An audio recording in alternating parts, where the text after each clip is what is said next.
I think that character creates the greatest safety for women, and they're looking for it up front, but it has to be backed up by the other components, and especially connections, because connections are social proof that you're capable of maintaining long-term relationships.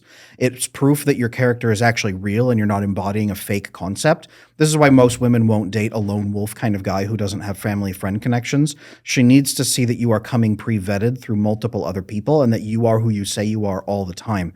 It's not her impression of you even that matters. It's everybody around you proving that that's who you are.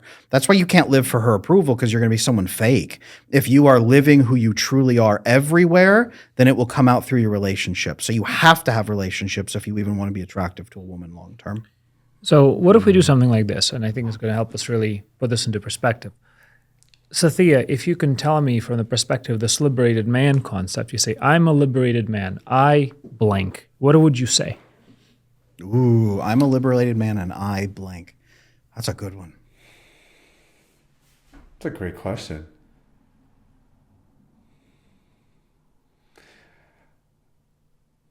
So I'm hesitant to answer your question here. So here's why. And we ran into the same issue when we were helping guys quit pornography. There's general principles. There's the deep clean system that I laid out, the 3 different things that are going to help you tackle your root issues. They work across the board, but the deeper you get into the system, the more individual and nuanced it becomes. And in other words, I can tell you, you probably have to address some trauma, but I can't tell you what that trauma is until we just get into the weeds together, right?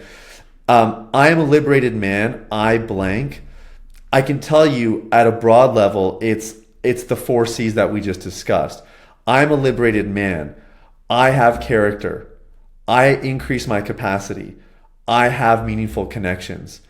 I demonstrate confidence, real confidence, not the stupid red pill macho confidence, but actual confidence. So that I can tell you I can fill in the blank for every single person there.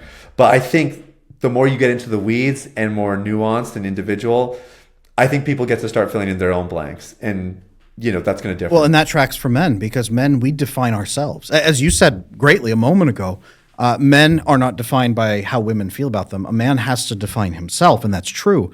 When I guide my coaching clients through, the first thing I make my men and women do is state their 3 core principles, and they are very different for every person. You must define yourself. That is a core element of becoming. And perhaps that is the definition of liberated man, is the man who defines himself. Ooh. Now, in accordance with what?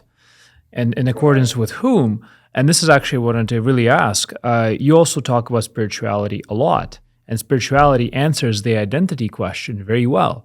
So what role does spirituality play in helping you get that success rate that you've mentioned before, like the 70%?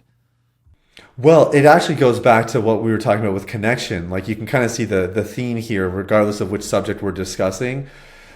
When people have a spiritual purpose in their life, the rates of recovery skyrocket. They did this like in a study. They did a multivariate analysis. They examined a whole bunch of different subjects to see what correlated the most with somebody watching pornography. And the thing that stood out above the rest was meaningless. So when people felt meaningless or purposeless in their lives, that was when they were the most likely to view pornography, and vice versa. The more they watched pornography, the more purposeless that they felt. So when it comes to spirituality, like even, I'm a Christian, but whether your spirituality is a particular religion, maybe it's a little bit broader, maybe it's not quite as refined, or not refined, but, defined or boxed in. Having a sense of purpose of why you're here, why you exist, and what this thing's all about, that's everything.